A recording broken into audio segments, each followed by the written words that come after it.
warahmatullahi wabarakatuh. Alhamdulillah, pada siang hari ini saya ingin memaparkan apa yang sudah saya dapatkan di pendidikan guru penggerak angkatan 10 Kabupaten Bali di modul 1.4 mengenai budaya positif. Di sini saya sebelum memaparkan ke bagian slide selanjutnya, saya mau tanya dulu nih teman-teman di sini, apa sih itu budaya positif? Boleh dibantu jawab dulu. Apa sih budaya positif itu? Bunda Rizky?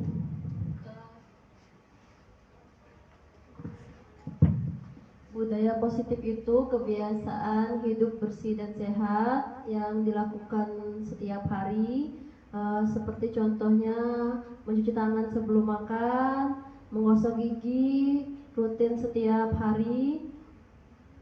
Ya, itunya. Iya benar ya, itu merupakan bagian dari budaya positif. Alhamdulillah, kita hari ini juga akan membahas bagian-bagian yang ada di budaya positif. Ada apa aja? Nah, ini akan kita bahas pada pada siang hari ini. Alhamdulillah, siang hari ini juga saya mendapat dukungan penuh dari Ibu Kepala Sekolah yang alhamdulillah hadir di ruangan ini. Apa yang akan kita bahas pada siang hari ini? Ada beberapa yang akan kita bahas. Yang pertama yaitu disiplin positif dan nilai kebajikan universal. Terus motivasi, hukuman, penghargaan dan restitusi, keyakinan kelas, kebutuhan dasar manusia, restitusi, 5 posisi kontrol dan segitiga restitusi. Oke, lanjut.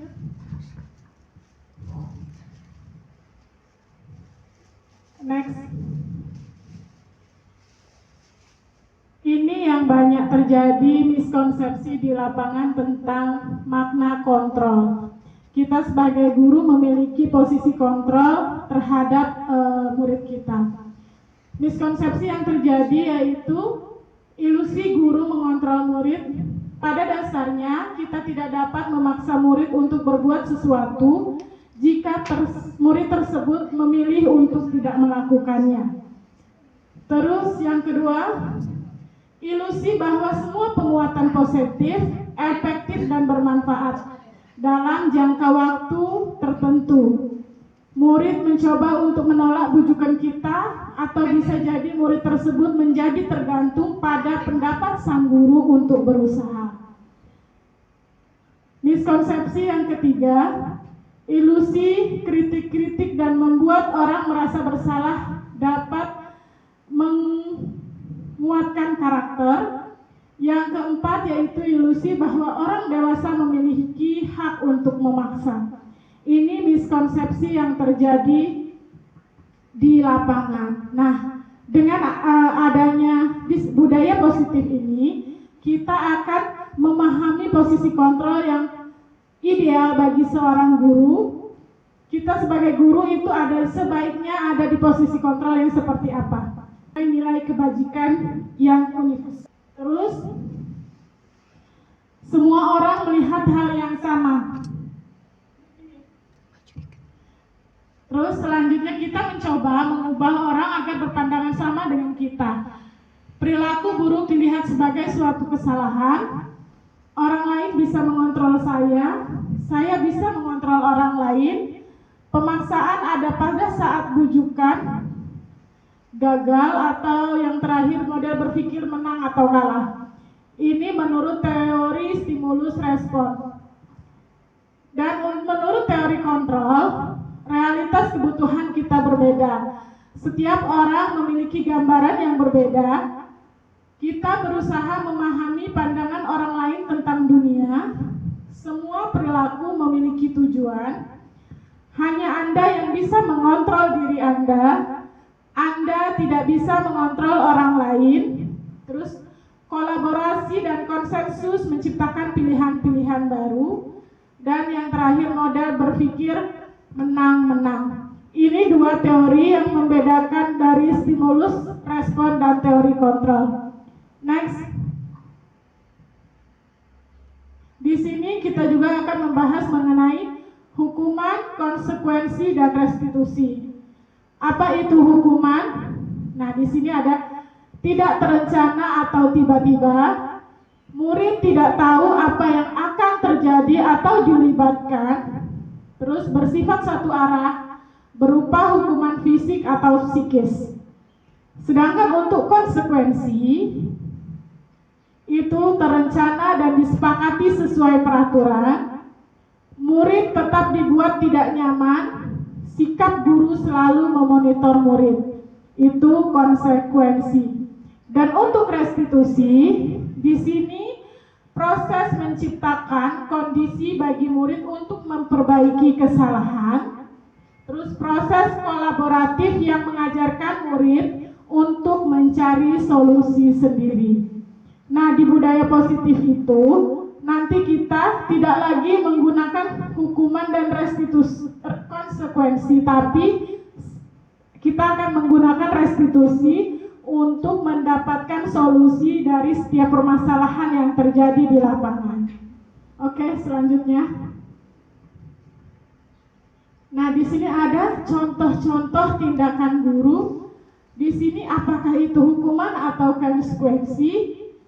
Yang pertama misalnya mencatat 100 kali di dalam buku kalimat saya tidak akan terlambat lagi karena dia datang terlambat ke sekolah. Di situ dia dikategorikan ke hukuman. Terus lari mengelilingi lapangan basket 2 kali karena terlambat hadir di sekolah. Itu juga berupa hukuman karena hukuman itu tadi yang menjadi cirinya adalah ada hukuman bentuk fisik dan psikis. Terus murid diminta untuk push up 15 kali karena tidak menggunakan masker ke sekolah. Itu juga berupa hukuman. Nah, untuk konsekuensi itu sendiri, contoh-contohnya bisa seperti menggantikan kertas tugas teman yang telah dicoret-coret. Terus membersihkan tumpahan air di meja tulis karena tersenggol pada saat belajar, itu merupakan konsekuensi. Murid disuruh untuk tidak mengenakan sepatu seharian di sekolah karena tidak mengenakan sepatu warna hitam. Itu bagian dari hukuman. Terus yang terakhir contohnya, lari mengelilingi lapangan basket 2 kali karena terlambat 10 menit untuk pelajaran PJOK.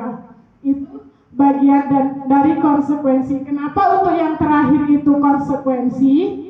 Karena dia terlambat 10 menit di pelajaran PJOK. Jadi dia bukan berupa hukuman. Next, selanjutnya. Di sini kita akan membahas mengenai keyakinan sekolah atau keyakinan kelas. Yang sering kita sebut juga kesepakatan ya, kesepakatan kelas. Tapi untuk keyakinan itu nilainya lebih dari hanya sebatas kesepakatan. Apalagi kalau peraturan, karena kalau sekarang ini bukan ke peraturan, kalau peraturan itu dibuat hanya satu arah. Tapi kalau keyakinan itu bisa kita buat 2 arah, melibatkan murid untuk menentukan keyakinan apa yang kita buat di kelas agar mereka memiliki tanggung jawab untuk mentaatinya, untuk melaksanakannya. Di sini dalam pembentukan keyakinan kelas atau sekolah, yang pertama bersifat lebih abstrak daripada peraturan yang rinci dan konkret. Pernyataan universal, pernyataan dibuat dalam kalimat positif. Yang keempat, tidak terlalu banyak agar mudah diingat dan dipahami oleh semua warga kelas atau sekolah.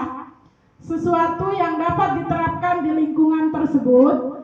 Yang keenam, semua warga kelas atau sekolah ikut berkontribusi dalam pembuatan keyakinan kelas. atau sekolah seperti kegiatan curah pendapat. Yang ketujuh, bersedia meninjau kembali keyakinan kelas dari waktu ke waktu. Jadi jika keyakinan kelas itu sudah ada yang perlu ditambahkan, kita bisa rubah dan kita sepakati bersama dengan murid. Lanjut. Untuk prosedur pembentukan keyakinan kelas atau sekolah. Yang pertama, mempersilahkan warga sekolah atau murid di kelas untuk bercurah pendapat tentang peraturan yang akan disepakati. Yang kedua, mencatat semua masukan pada murid atau warga sekolah di papan tulis atau kertas plano agar semua anggota bisa melihat curah pendapat. Yang ketiga, susunlah keyakinan kelas menggunakan kalimat positif. Contoh, berjalanlah di kelas atau koridor, bukan jangan berlari di kelas atau koridor. Yang kelima, tinjau kembali daftar curah pendapat yang sudah dicatat, mungkin masih ada yang berupa pernyataan peraturan. Yang keenam, selanjutnya mengajak anggota untuk menemukan nilai kebajikan atau keyakinan yang dituju dari peraturan tersebut. Yang ketujuh, contoh, berjalan di kelas, dengarkan guru, datanglah tepat waktu, berada di bawah payung, yaitu keyakinan untuk saling menghormati atau nilai kebajikan hormat. Keyakinan inilah yang dimasukkan dalam daftar untuk disepakati. Kegiatan ini juga merupakan pendalaman pemahaman bentuk peraturan ke keyakinan kelas atau sekolah.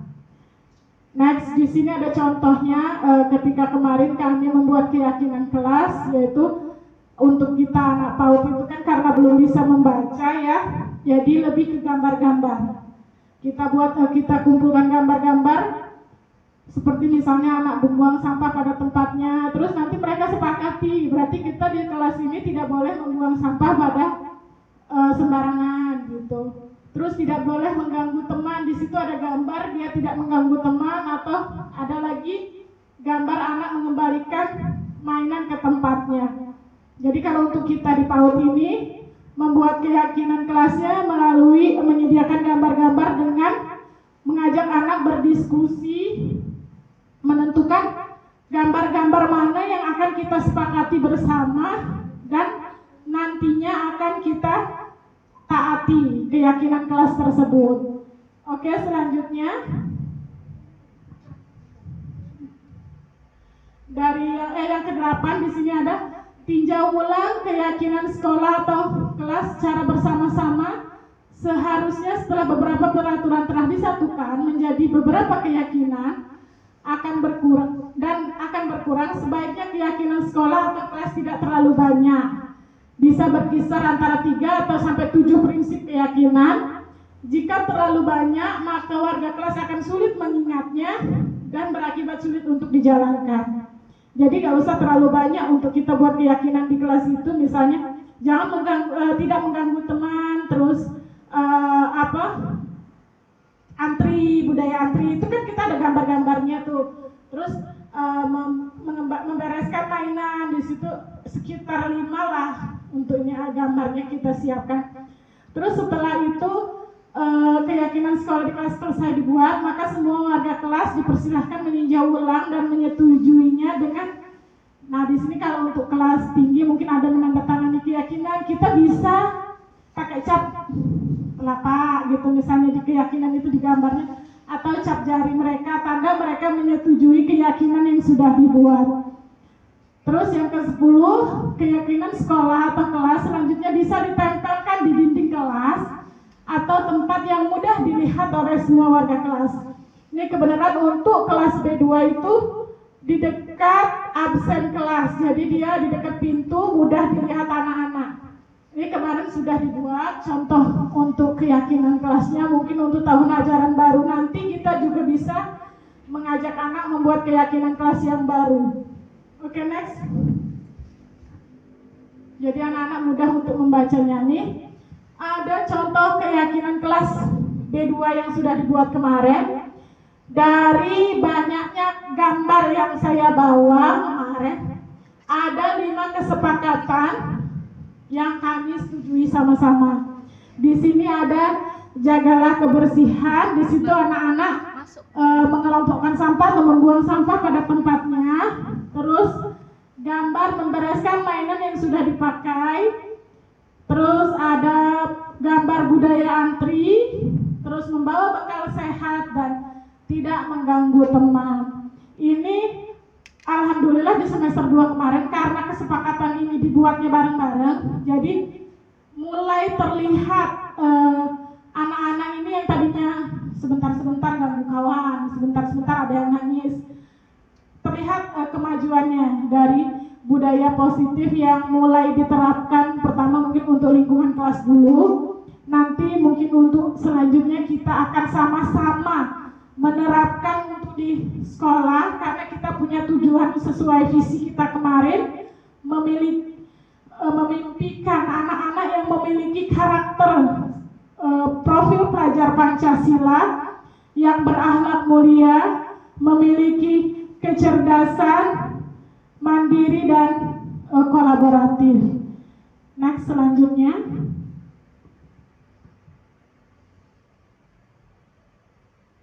Di sini ada 5 dasar kebutuhan manusia. Nah, yang pertama yaitu bertahan hidup, berupa makanan, pakaian, tempat tinggal, keamanan, dan kesehatan. Yang kedua, kasih sayang dan rasa diterima.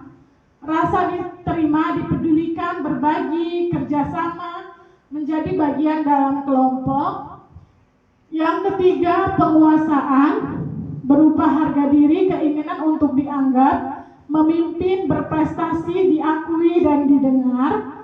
Yang keempat yaitu kebebasan, mandiri, memiliki pilihan, mencoba hal baru, mampu mengendalikan arah dirinya. Dan yang terakhir yaitu kesenangan, bermain, humor, antusiasme, dan tertawa. Ini merupakan 5 kebutuhan dasar manusia. Jadi tentunya kebutuhan ini juga dimiliki oleh anak-anak kita. Jadi diharapkan di sekolah ini kita bisa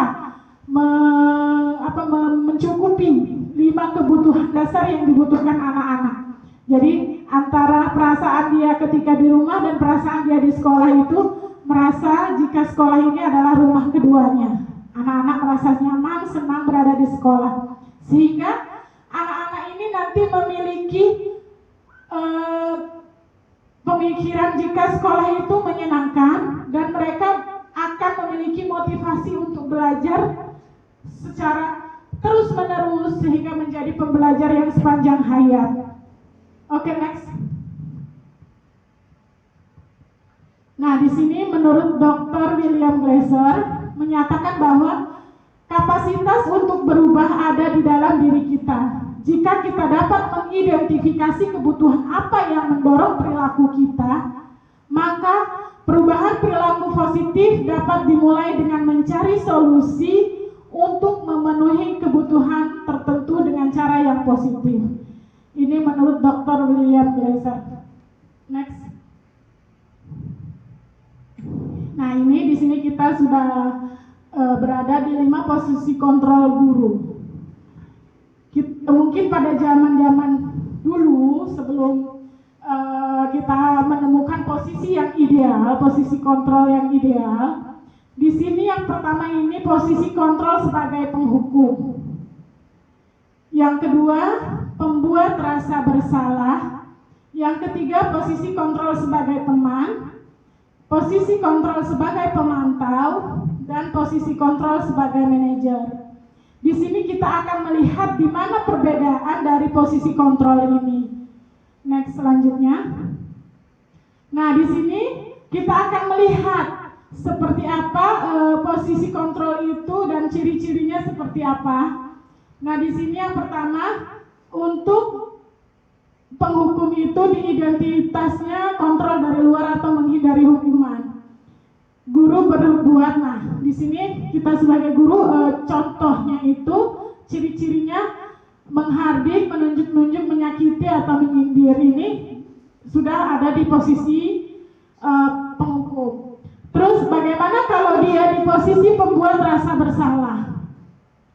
Di sini berceramah dan mengatakan seharusnya, nah, ibu kecewa itu dia guru yang ada di posisi pembuat rasa bersalah ini akan membuat anak merasa bersalah. Jadi anak merasa dengan bahasa yang memelas ya, ibu kecewa. Nah itu ada di posisi pembuat rasa bersalah. Bagaimana dengan posisi teman? Membuatkan alasan-alasan untuk muridnya ini lebih ke friendly ya. Jadi murid dan guru itu seperti teman. Bagaimana dengan posisi pemantau? Itu dia menghitung dan mengukur. Jadi guru yang banyak memantau muridnya. Terus yang ketiga di posisi manajer. Posisi manajer itu banyak mengajukan pertanyaan-pertanyaan pemantik. Jadi guru ini untuk menemukan solusi permasalahan terhadap murid itu dia mengajukan pertanyaan-pertanyaan yang memancing murid untuk menemukan solusinya sendiri. Jadi solusi itu tidak datang dari guru tapi murid itu sendiri yang menemukan solusi untuk masalah mereka. Terus bagaimana untuk yang kedua? Guru berkata untuk posisi penghukum, kalau kamu tidak melakukannya, awas ya, rasakan. Itu berupa bahasa. Nah, yang pembuat rasa bersalah itu, guru akan mengatakan, kamu seharusnya sudah tahu. Ibu lelah sekali mengatakannya. Ibu stres. Nah, ini di posisi pembuat rasa bersalah. Bagaimana dengan posisi teman? Ayolah lakukan demi ibu. Masa kamu tidak mau? Ingat ibu pernah bantu. Jika ibu pernah bantu. Jadi di sini lebih ke saling ya. Jika guru membantu berarti anak harus membantu. Lebih kayak teman.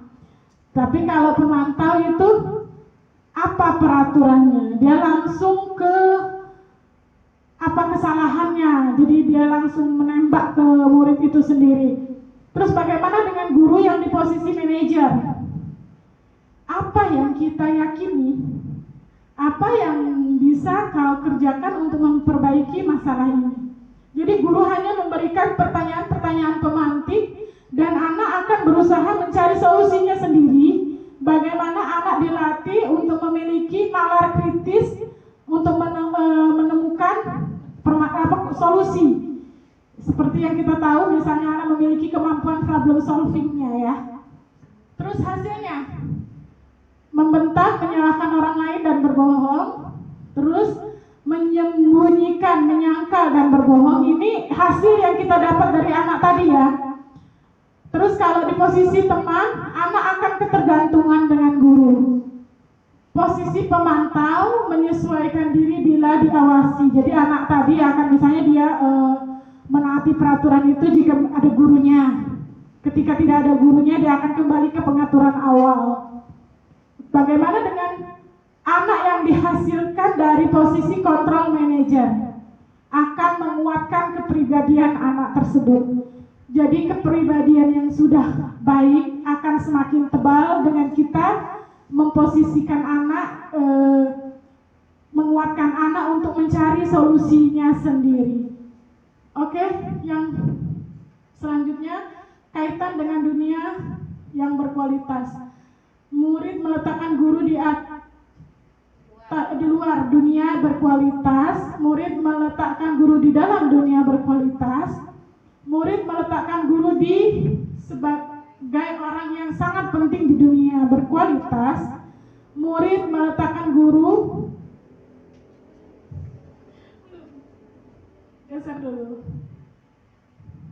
Nah, murid meletakkan guru peraturan dan hukum di dunia berkualitas. Yang terakhir, murid meletakkan dirinya sebagai individu yang positif dalam dunia berkualitas. Jadi di posisi control manager itu ternyata murid yang lebih memposisikan diri ya menjadi individu yang positif. Terus murid berkata, ketika di posisi penghukum, biarkan saja nanti juga marah-marah lagi. Jadi anak akan terbiasa dengan kondisi guru misalnya yang marah, atau jadi dia tuh akan abai. Nanti di posisi pembuat rasa bersalah, anak cenderung lebih, maafkan saya Bu misalnya itu, tapi tidak membekas, maksudnya diulang lagi dengan kesalahan yang sama misalnya. Terus untuk posisi teman, saya pikir bapak atau ibu teman saya, ternyata begitu. Misalnya anak akan merasa kecewa ketika guru tadi tidak melakukan hal yang seperti biasanya. Terus untuk posisi pemantau, berapa banyak bintang yang saya harus peloreh, berapa halaman yang harus saya tulis. Jadi anak ini akan melakukan tindakan yang positif apabila ia mendapatkan apresiasi atau penghargaan. Itu jika di posisi pemantau. Bagaimana dengan posisi manajer? Bagaimana caranya saya bisa memperbaiki keadaan? Dia lebih menekankan kepada bagaimana akan merubah dirinya sendiri tanpa adanya paksaan dari gurunya. Terus dampak pada murid. Nah, jika di posisi penghukum, dia akan mengulangi kesalahan. Bagaimana dengan pembuat rasa bersalah? Murid akan merasa rendah diri. Pada posisi teman, murid akan merasa lemah dan tidak mandiri. Di posisi pemantau, menitik beratkan pada sanksi atau hadiah yang didapatkannya. Di posisi manajer, murid akan mengevaluasi diri. Bagaimana cara memperbaiki diri. Jadi murid-murid tadi akan melakukan introspeksi diri, refleksi diri, bagaimana dia menjadi pribadi yang positif tanpa paksaan dari gurunya, sehingga pribadi yang ada pada anak ini menjadi kuat. Next. Nah, ini yang akan kita berusaha terapkan ketika saya kemarin sudah mempelajari modul 1.4 mengenai budaya positif ini. Ternyata ada yang namanya segitiga restitusi. Apa itu segitiga restitusi? Yaitu suatu proses dialog yang dijalankan oleh guru atau orang tua. Di sini bukan hanya guru, tapi bisa juga dilakukan oleh orang tua agar dapat menghasilkan murid yang mandiri dan bertanggung jawab.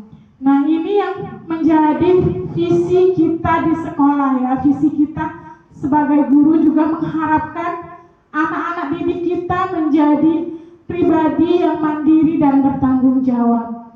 Di sini ada gambar segitiga restitusi, di mana segitiga ini tidak bisa jalan sendiri, tapi memiliki keterkaitan yang sangat kuat.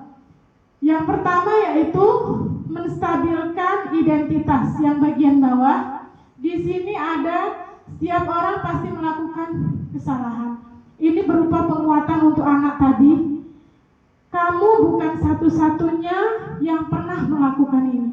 Jadi kita bisa mengajukan pertanyaan ketika menstabilkan identitas itu, yaitu kita memberikan penguatan terhadap anak. Seperti ketika anak melakukan kesalahan, kita memberikan penguatan dengan, oh, setiap orang itu pasti pernah melakukan kesalahan. Jadi dia tidak merasa bahwa dirinya sendiri yang melakukan kesalahan.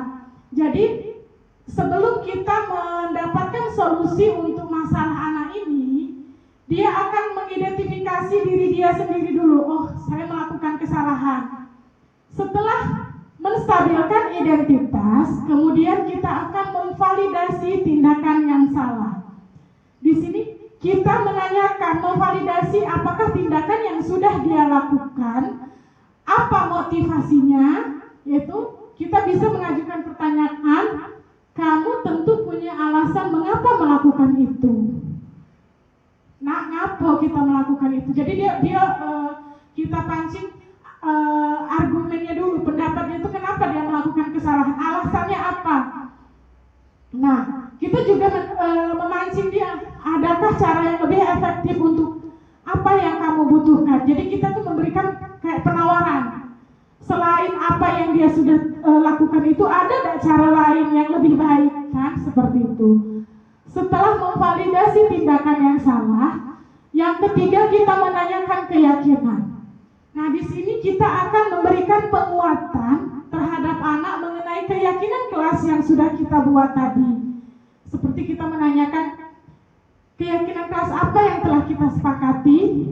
Kamu inginnya menjadi orang seperti apa? Nah, di bagian inilah nanti anak-anak akan menemukan solusinya sendiri. Sepertinya, oh, keyakinan yang sudah dilanggar ini misalnya mengganggu teman.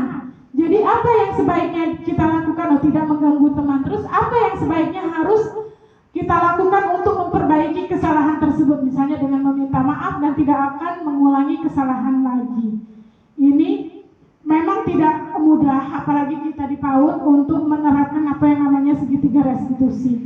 Tapi saya yakin, kita yakin kalau kita mau berusaha sama-sama perlahan dan konsisten, insya Allah yang namanya segitiga restitusi ini bisa kita terapkan agar kita bisa menjadi posisi kontrol yang ideal, yaitu guru sebagai manajer. Oke, next selanjutnya. Nah, di sini ada tahapannya ya, proses 3 tahapan tersebut didasarkan pada prinsip-prinsip utama dari teori kontrol tadi. Segitiga restitusi ini ada di posisi kontrol manager. Yang pertama, langkah pertama tadi menstabilkan identitas atau stabilize the identity. Posisi teori kontrolnya kita semua akan melakukan hal yang terbaik yang bisa kita lakukan. Terus yang kedua, validasi tindakan yang salah. Posisi kontrol teori kontrolnya semua perilaku pasti memiliki alasan. Dan yang ketiga, kita menanyakan keyakinan. Di sini teori kontrolnya kita semua memiliki motivasi internal, yaitu motivasi yang berada di dalam diri kita. Oke, next. Sudah ini? Geser belah sana. Ini sudah? Sudah? Ya.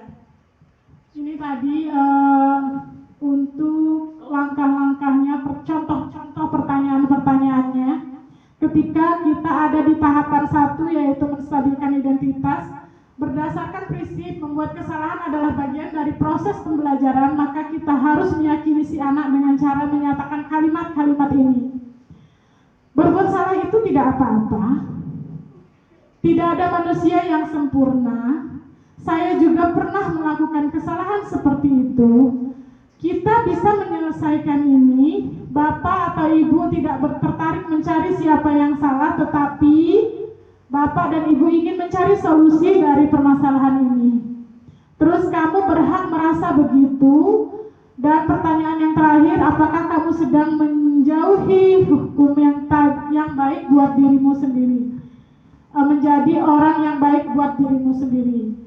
Terus divalidasi tindakan yang salah, ada beberapa pertanyaan yang bisa kita ajukan berdasarkan prinsip setiap perilaku berupaya memenuhi suatu kebutuhan tertentu.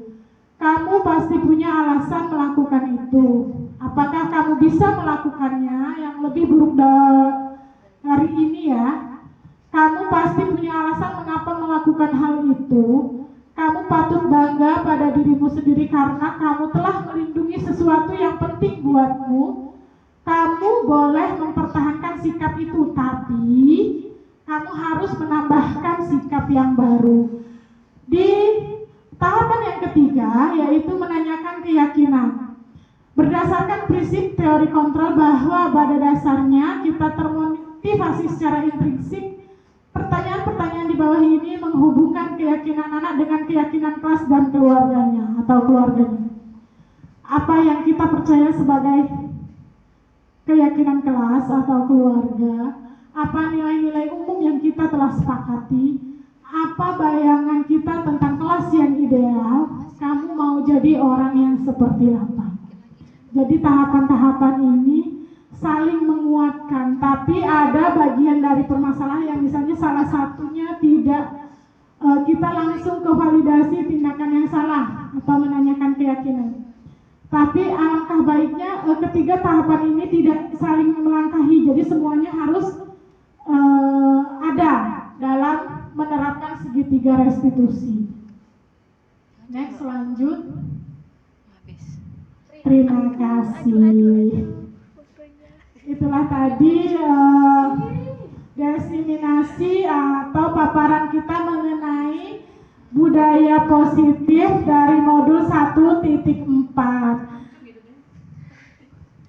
Mudah-mudahan kita semua bisa berusaha untuk kedepannya menerapkan budaya-budaya positif yang ada di sekolah agar sekolah kita menjadi sekolah yang berbudaya, dan anak-anak kita juga jadi anak-anak yang memiliki karakter yang kuat, karakter yang baik, berakhlak mulia, menjadi profil pelajar Pancasila. Terima kasih, itulah materi yang bisa saya sampaikan hari ini. Semoga bermanfaat. Ada pantun sedikit. Ikan segarurung dari Pali dibawa ke rantau perapat. Cukup sekian presentasi dari kami. Mudah-mudahan banyak membawa manfaat.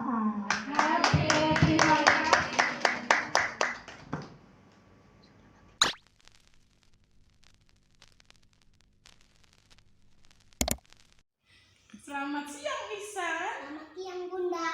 Bunda mau tanya Isan. Bunda dapat laporan dari Bunda Salwa. Katanya Isan kemarin pukul Bunda Salwa pas lagi latihan menyanyi ya. Kenapa Isan pukul Bunda Salwa? Karena kalau belum rapi pulangnya terakhir. Jadi Isan kesal. Ya. Marah itu hal yang wajar, berbuat kesalahan juga hal yang biasa. Tetapi bagaimana cara kita harus memperbaikinya? Apakah tindakan Isan sudah sesuai dengan kesepakatan kelas kita? Apakah tindakan Isan sudah benar? Tidak. Apa yang harus Isan lakukan ketika Isan berbuat salah? Minta maaf. Kesepakatan kelas kita yang mana ya? Isan masih ingat? Masih ingat. Apa? Harus menghormati orang-orang lain. Oke, Isan masih ingat harus menghormati orang lain. Jadi untuk memperbaikinya Isan mau minta maaf sama Bunda Salwa ya. Oke, bagus sekali. Isan juga tidak akan mengulangi lagi? Kita akan tidak mengulangi lagi. Oke, Isan sekarang boleh menemui Bunda Salwa ya. Terima kasih Isan. Sama-sama, Bunda. Husna. Selamat pagi, Bunda. Husna, Bunda mau tanya. Bunda kan dapat laporan dari mamanya Livia. Sebenarnya apa yang terjadi, Nak? Karena aku mengambil gelang Livia. Kenapa Husna mengambil gelang Livia? Karena aku menyukai gelang Livia. Oh, Husna suka sama gelang Livia. Iya, Bunda. Bunda tidak marah Husna suka sama gelang Livia atau meminjam gelang Livia. Tapi Livia merasa sedih karena gelang Livia Husna bawa pulang. Apakah tindakan Husna sudah benar? Tidak, Bunda. Apakah tindakan Husna sudah sesuai dengan kesepakatan kelas kita? Tidak, Bunda. Berbuat kesalahan itu hal yang wajar, tapi bagaimana cara kita harus memperbaikinya? Sekarang Bunda tanya, kesepakatan kelas kita apa ya? Kita akan membalik barang yang kita pinjamkan. Kita harus mengembalikan barang yang sudah kita pinjam. Nah, apa yang akan Husna lakukan? Aku harus meminta maaf sama Livia. Terus aku mau gelang Livia? gelang Livia mau aku pulangkan. Oh, mau dikembalikan. Oke, baik sekali, bagus. Kita harus meminta maaf dan mengembalikan barang yang sudah kita pinjam. Jadi, sekarang Husna boleh menemui Livia. Oke, selamat ya Husna. Iya, Bunda. Oke, terima kasih Husna. Terima kasih, Bunda. Oke.